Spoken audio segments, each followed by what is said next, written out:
But for me, starting Diaspora as this business that was decolonizing the spice trade also meant that I wanted to really disrupt the image of who runs a spice company and who gets to be a spice expert. Historically, spice experts have all been white men. And there's nothing wrong with white men, but I think it's time that there were a few spice experts from the culture that spices originated from. Naming my identity, whilst difficult, I think has actually been a real way to create community around the brand and define ourselves and who we are. Welcome to Mindful Businesses, presented by Sarani, and I'm your host, Vidya Iyer.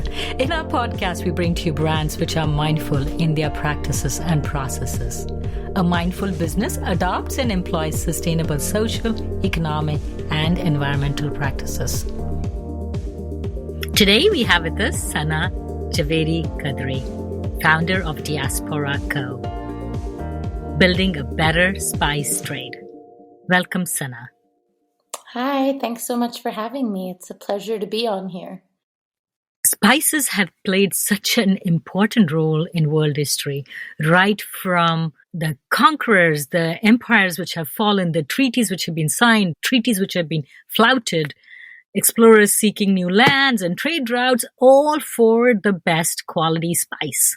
I was born and raised in India, and, India has an abundance of spice. The colonization in India was primarily for the spice. Mm-hmm. How do you think that has changed our world history? How do you think the spice trade has changed our world history? The world history aside, I would say that global cuisines are completely changed by the fact that the British, the Dutch, the Portuguese all came to India looking for spices and went home, with highly, highly profitable ships packed with spices.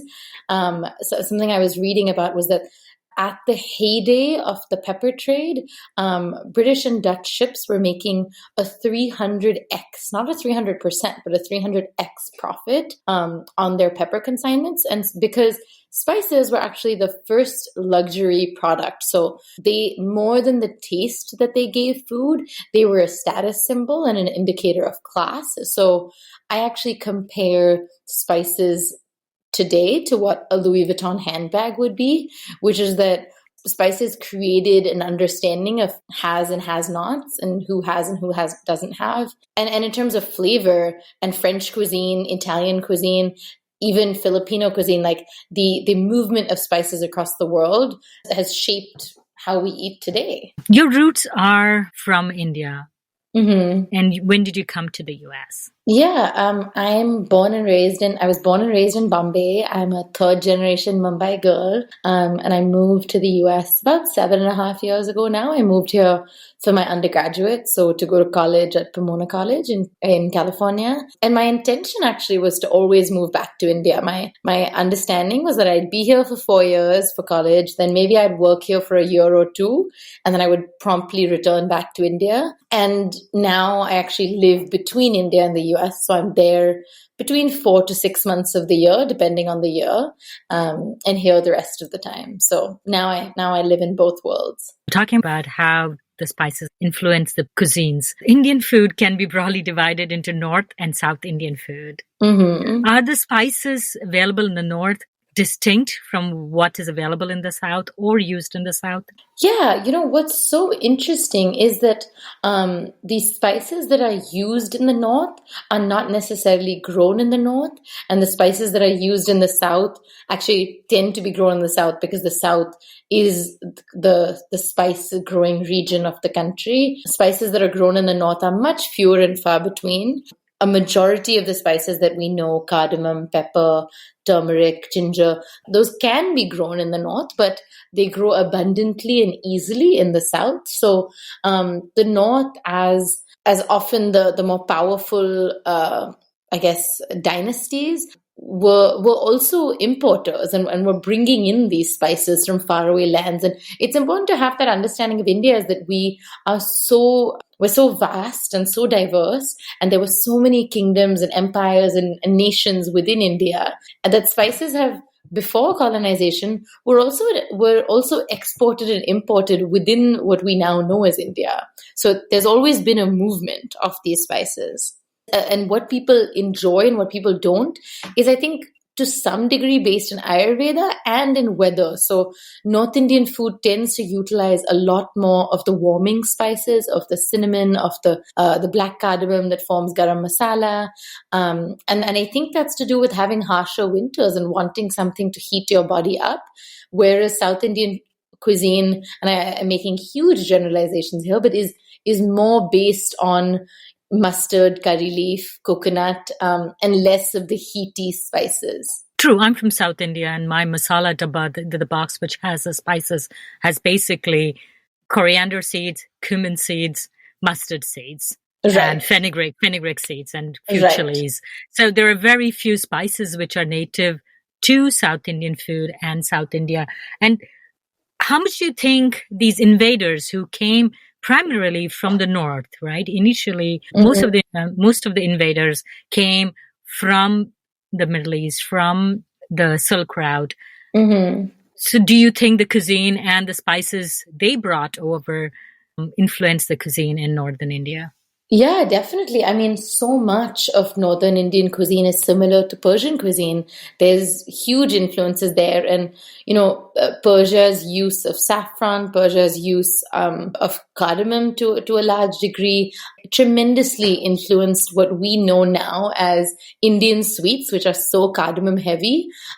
Those are Iranian, Persian influences at work. And also, I suppose, Middle Eastern at large influences. One common belief that hot peppers actually are from India is misconception. You probably know that. Yeah. Right. And they were brought by the Portuguese in the 1600s and have become so deeply normalized within Indian culture as so part of our culture. India, chilies, it just makes sense. And so to realize that was actually a 16th century entrant, though it's debated whether it was 14th century or 16th century, is a fun fact. And I think for me, an important conversation about the fact that food has migrated and moved around for thousands of years, and limiting the conversation of food to just local is actually limiting is actually doing a disservice to the history of your food. Coming back to the spice and the spice trade, I feel the colonization, the premise of colonization of India was for the spices, as against the colonization of South America was for conversion, was for proselytization. Mm-hmm. They were missionaries sent through their churches. And the fact that people were fascinated by the spices that India offered changed India's history. The religions were preserved because people were only concerned with trade. Yeah, I would push back on that and say that, yes, of course, it's a nice story to tell that they came for spices, but they came for power. And they were willing to let religions be because they realized that they didn't need to control people by religion in order to amass power. And actually, they could control us via religion by pitting us against each other rather than bothering to convert us.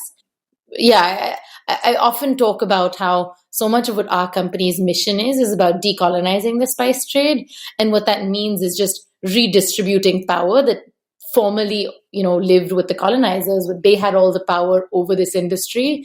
And then the colonizers left, but traders took over that power, and really shaking up that system and saying that the trader shouldn't have all the power. The farmer and the culture where these spices are indigenous to, that's where the power should reside. Power being money, capital, all of the above. How did your journey start, and what is your background? What did you come for your undergraduate degree to the United States? I actually came here as thinking that I would either major in visual art or economics, two very different fields. And I attended Pomona, which was liberal arts. So I had a lot of choice. I had a lot of freedom in what I could study.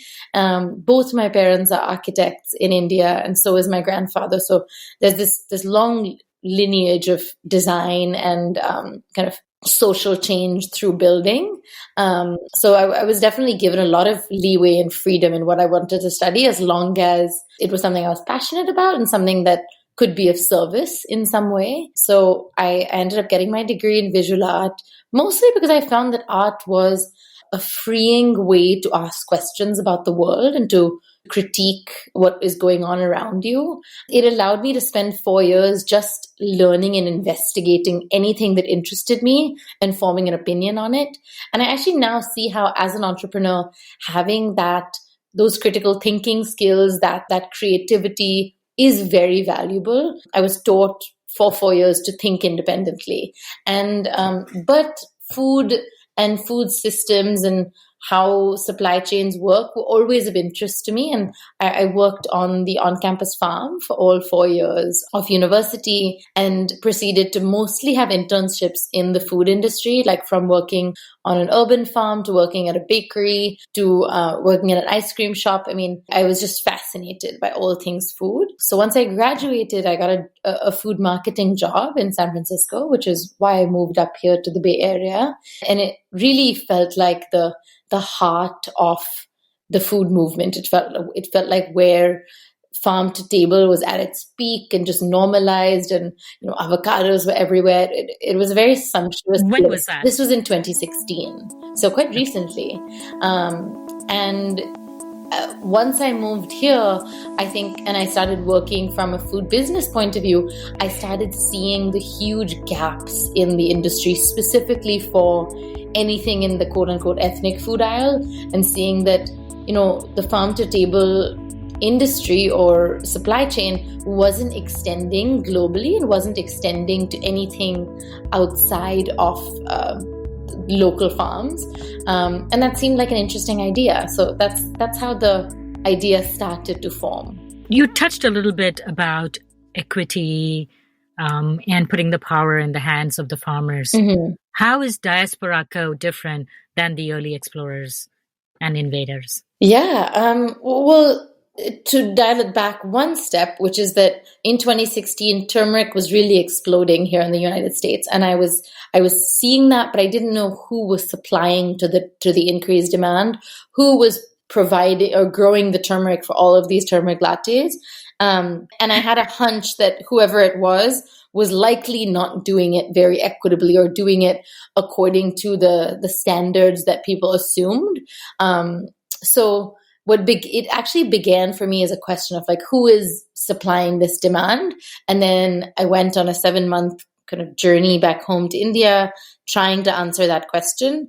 And the more time I spent visiting farms, visiting agriculture institutes, I spent almost 7 months just researching, the more I realized that there was a huge opportunity to disrupt the spice industry and the spice trade. And that's where this idea of decolonization and taking this very unjust system and making it more equitable started to develop. So the foundation of what we do at Diaspora is that we work with small single origin organic farms, which means that it's small family farms. They have between 5 to 20 acres, and we help them scale up. Say that they start out growing maybe 350 kgs. We, over a couple years, will help them scale up to as much as we need, which is anywhere from 2 to 10 metric tons. So that's anywhere from 4,000 to 20,000 pounds.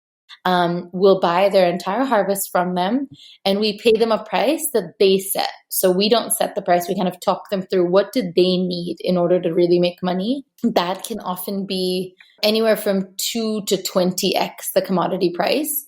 2x is for, a very high value crop like cardamom, where the commodity price is maybe 1,500 rupees. So to pay double that is already a huge deal. But most of the time we're paying between 10 to 20x the commodity price. And what we're doing there is we're realizing that the commodity price was set by this system that's rooted in colonialism, that's rooted in unfair labor practices. And so in order to really disrupt that system, you have to go far above and beyond.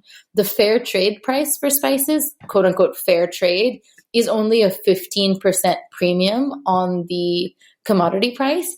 And I found that there's no way a really high quality organic farmer growing regeneratively can make money without going into debt at just 15% over the commodity price. It's not viable. And I visited more spice farms than I would wager, anybody at least in India. Mm-hmm. So that's been the basis of our model. And from there, we're also insisting on radical freshness, which is that all of our spices are grown the same year that we sell them, because we're buying the same year's harvest, we're selling through it, and when it's done because we just bought it from one farm. So when we're sold out of a particular spice, you have to wait until next year, which is kind of the position that we're in right now, where we're sold out of every single one of our harvests, and we're waiting on the 2020 harvest from all of our partner farms. So it's really taking what is a seasonal crop. The turmeric harvest only happens once a year. The cardamom harvest only happens for 4 months of the year, and educating the customer on the fact that it is a seasonal crop, and the fact that cardamom that was grown in 2016 but is still being sold to you is not cardamom that you want, is not cardamom that's going to have the same flavor and aromas as new harvest cardamom. Before we go ahead, I wanted to understand how the commodity prices are set conventionally, and do they have co-ops? Do they have large plantations which set the prices? So that's a really good question. I'm glad that you slowed me down to explain that, because I sometimes get bogged down in my own terminology. So commodity prices are set based on demand and supply. It's very similar to the stock market, where if you have a year with too much cardamom, the cardamom price goes down. If you have a year with too little, it goes up. And it's usually set by the government or an auction house. So India is not, except for tea, I would say, India doesn't have the same amount of large holder farms, like, over 100 acres, the same way exists in the United States, where industrial large-scale agriculture is the norm. India is much more a system of smallholder farms who have usually 1 to 2 acres each, if not less. And so in that case, that's why this model of aggregating your crop and it's not really a co-op model, because in a co-op model, you're hoping that the cooperative bands together for the good of the cooperative, so that the cooperative is making more money and has more people to champion for themselves with. This model is more that the trader will send a truck to 1,000 farms in one given valley, and pick up spices from each farm, each small farm, and that often the scale that's going to measure the harvest on the truck is rigged. So the farmer has no scale of his own. So he's just getting the weight and getting paid for the weight that the trader tells him. And he's also getting a lower price because he's not taking his product to the market himself. He's paying for the convenience of having it picked up. And then the trader will maybe aggregate it with a few other valleys worth of farmers, and sell it to the auction house at a fixed price. Often the struggle is that the trader is the same person or company as the fertilizer company, is the same as the money lender. So there's this really vicious circle of debt and of power consolidation that has tended to happen within commodities in agriculture. So this is a question that I ask of all my mindful brands. How do you know that your products are authentic? In your case, how do you know they are organically grown, right? Yeah, that's a great question. And that's kind of what sets us apart, is that I personally visit each farm that we work with, usually every year. I visit our turmeric farm twice a year, every single year. So it's a deep personal relationship that I'm fostering. And when I'm choosing new farmers to source from for new spices, I'm often choosing based on shared values and principles over and above their capacity or their access to capital. Because my understanding is that if we share the same values, we can work together to really go a long way. And I can help them improve their quality. I can help them, set standard operating procedures in place, but the values have to be there. And then the second one is we lab test everything. So when I was looking for cardamom, I lab tested 13 different cardamoms, out of which 11 were actually quote unquote certified organic. And out of them, 11 came back as having failed the organic test. They all tested super high for pesticide residue. So within the organic industry, unless you're doing pesticide residue tests, it's very hard to trust who's honest and who's not. Those tests are not cheap. They're $300 a test. So doing 13 of them really adds up quickly. But it means that we have a product that we can stand behind 300%. And we're testing with every batch as well. So, just because I tested our cardamom 2 years ago when we onboarded it, doesn't mean that we're not testing it every single lot that we get sent in. It's just how we believe in doing business. My question, whether the certification came from the farmers, they self-certified and they brought the products to you. But what you told me right now is that even though they are self-certified, you do an additional test. Yeah, we do. And actually, none of our farmers were certified when we met them. So we don't sell an organic certified product. We say that it's organic farmed. And we have our pesticide residue test to back it up. The organic certification process is very expensive. So once we onboard a farmer, we've been able to help them get the certification. But once you sign up for the certification, it takes 4 years to be officially certified. So even our turmeric farmer who we got him, he started the certification process right when we started working together. He will be officially certified only this December, even though he's been growing as good as organic for far over 4 years. The system is rigged because they want you to be paying them, right, the certification body, as soon as you're growing according to those methods, which for a lot of farmers in India, that's just not an option. So right now, do you sell in the wholesale market or is it only retail, direct to consumer? We do both.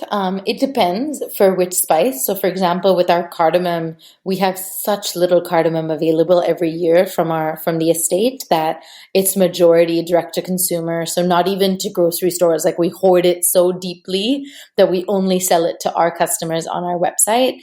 We are 90% direct to consumer as a business. And then for turmeric and black pepper, we have a fairly built out wholesale wing. I would say that most of the better turmeric lattes in the country source their turmeric from us now, just because we're able to give them quality assurances and standards that I don't think anybody else is able to in terms of lead testing, to test that, we have absolutely no heavy metals in our product. So there's certain spices that we're able to build out a wholesale section for, but thankfully, our direct-to-consumer demand has been so high is that we haven't needed to venture to wholesale. Just stocking our community's kitchens has been more than enough for us. So what are the spices you carry? Yeah, so we started with turmeric, which is Pragati turmeric, and then we added on Baraka cardamom, which is a wild cardamom that was domesticated by our farm partner. It's definitely the best cardamom I've ever consumed in my life. And then we added on Aranya pepper last fall, and Aranya is a blend of 10 wild and indigenous varieties. It's very floral, very fruity. Our Pragati turmeric is obviously the product that we're best known for, and I think is considered the highest quality turmeric commercially available right now. And then our final product right now is our Guntur Sanam chilies, and those are heirloom chili from Andhra Pradesh. They're quite hot, but they're also very fruity and floral. And all of our farmers are either huge proponents of organic farming or what in India is known as zero budget natural farming, which is basically organic X, like organic into 10 in how truly regenerative and sustainable it is. But it's a movement based in India rather than brought on from the West. Organic was a concept brought from the West, whereas natural farming is an Indian-led farming movement that I really believe in and I'm excited about. When we talk about spices, we are thinking mostly about using it in cooking. But spices play an important role in beauty and health. Would you venture in that? That realm? Yeah. We definitely talk about, and we try to spotlight people who talk about the wellness aspects of spices. I've given countless talks about the anti-inflammatory benefits of turmeric. But beyond that, I definitely started the company for and by home cooks like me who want their everyday cooking to taste more delicious. So that's always going to be our deepest focus.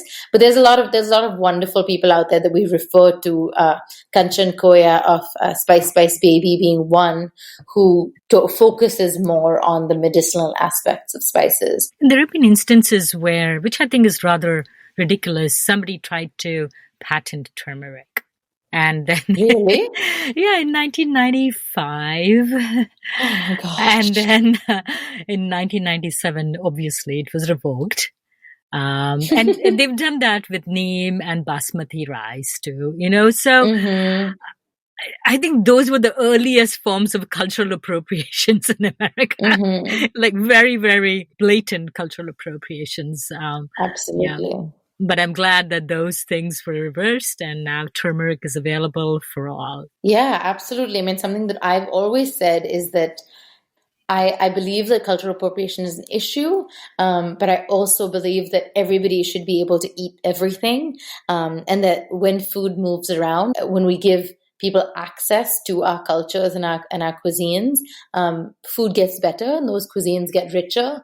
I think what we're moving towards now, hopefully, and that's the future I imagine, is a time where we give credit to where something comes from, and we try as hard as we can to understand the origins of something. So for example, with turmeric, to understand that it's indigenous to India, it's rooted in India, turmeric marks life, it marks death, it marks every celebration in between, and understanding that actually enhances your ability to use it in your own kitchen, because you get it better. So now with the COVID-19, today is May the 11th.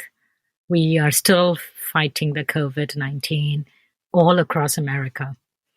Mm-hmm. How has that impacted your business? In two parts, right? The demand for your spices, because people are cooking more at home. There is work from home, cooking at home, and no carry out.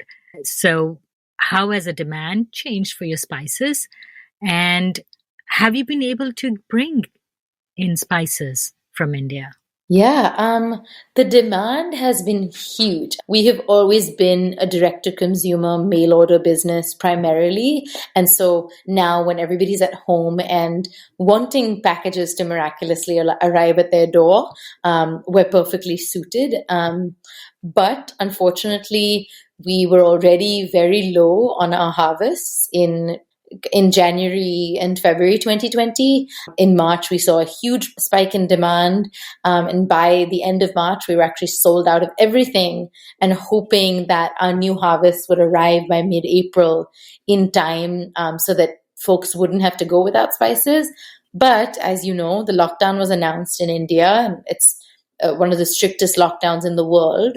And so all of our spices have been stranded in India. Some of them are at the port, some of them are on the farm, some of them are in a warehouse somewhere, some of them were on their way between the farm and our warehouse in Mumbai, and were kind of just left on the truck, and we've had to go through these emergency extraction measures to get our stuff to our warehouse in Mumbai amidst the lockdown. But overall, it's been pretty devastating to have our spices stranded in India for the past 2 months. And with the monsoon approaching, it's something I'm getting more and more nervous about.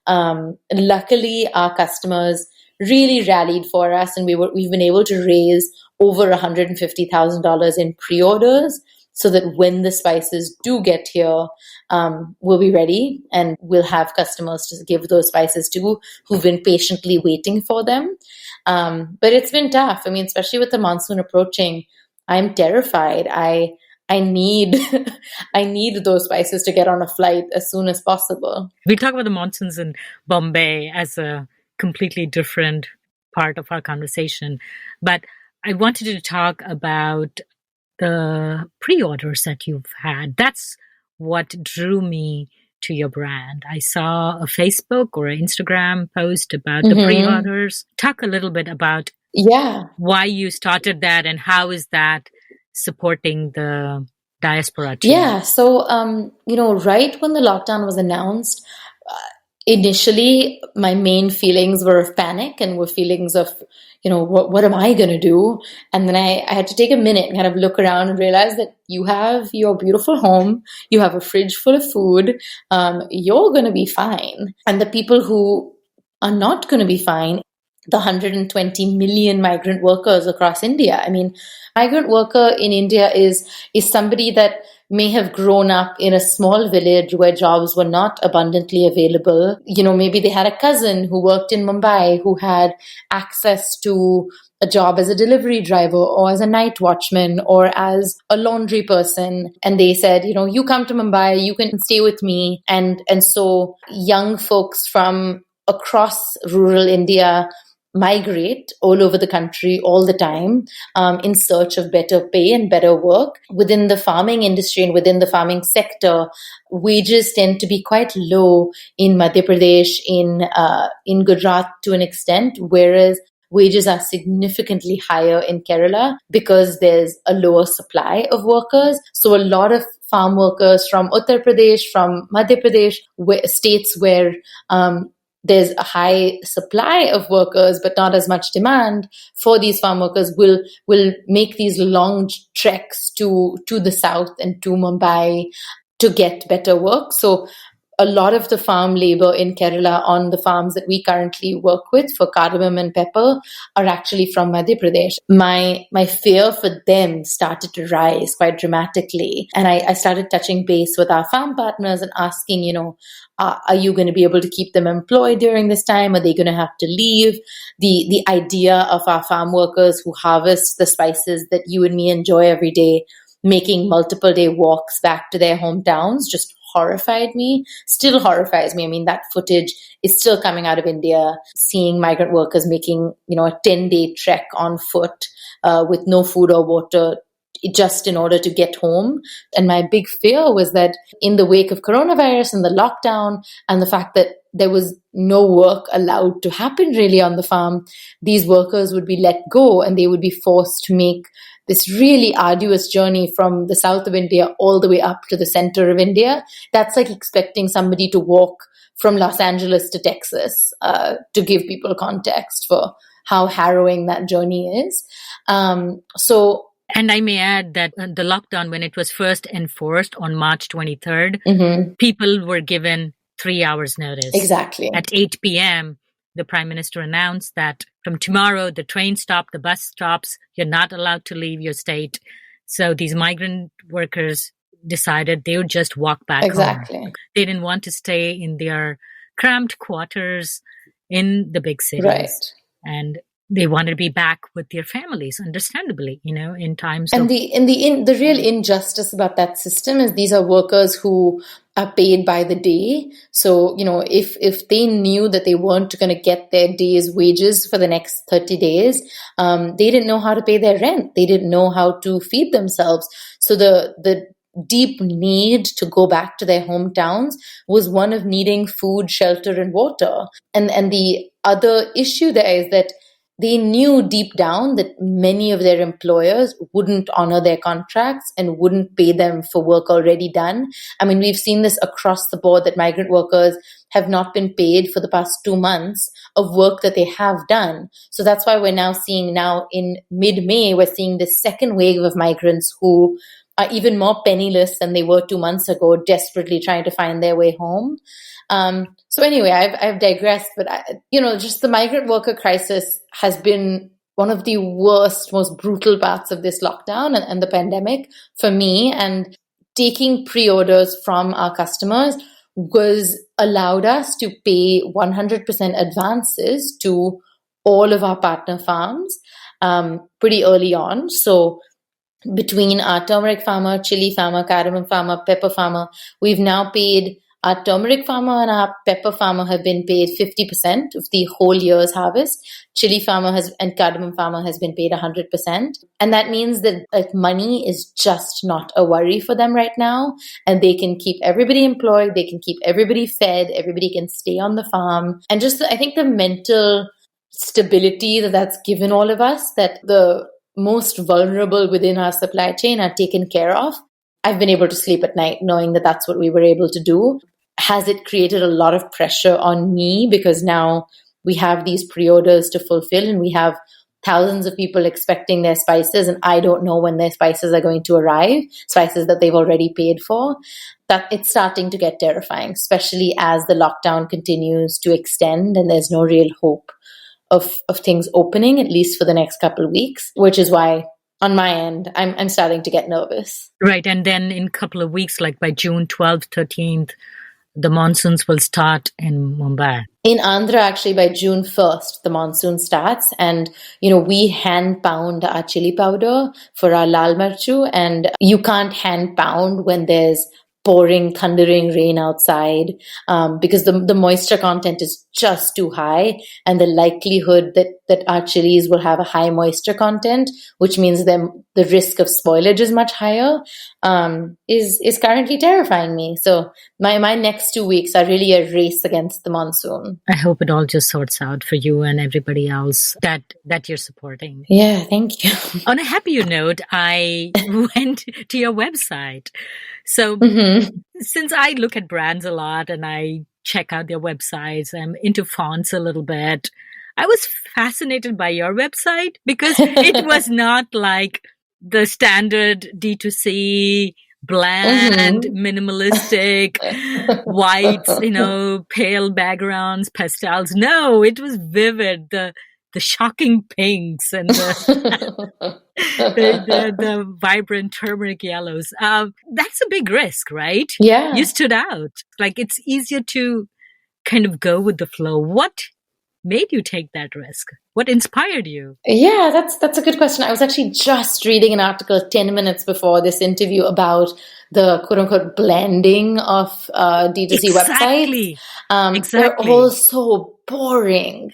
Yes. And, I started the company as a proud queer woman of color. I started the company in order to claim space and make it known that people like me exist and that we're excellent at our jobs and that we're really the people making supply chains equitable and sexy again. It didn't even seem like a risk to me. It felt like, well, our website is our storefront and our website is an embodiment of who I am, what our brand stands for in terms of culture and richness and equity. It was a no-brainer that the website should have the same colors and sort of magic that the rest of our brand stands for.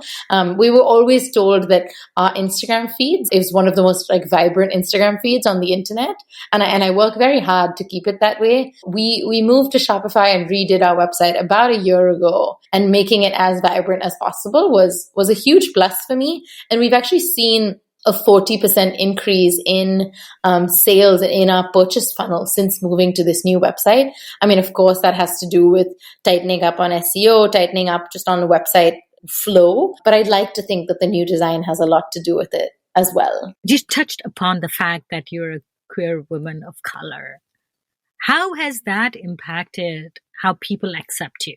Yeah, initially, when the company was just starting out, it felt like a big risk to be taking of putting my identity out there, putting my politics out there, where, why stand on your soapbox before you even have an audience? But 2.5 years later, it's largely been a success where people want to come to your website or come to a brand and feel like they belong and feel like you stand for something. And of course, if you stand for something, those values are going to be tested again and again and again, and you have to prove that you truly stand for it. But for me, starting Diaspora as this business that was decolonizing the spice trade also meant that I wanted to really disrupt the image of who runs a spice company and who gets to be a spice expert. Historically, spice experts have all been white men. And there's nothing wrong with white men, but I think it's time that there were a few spice experts from the culture that spices originated from. Naming my identity, whilst difficult,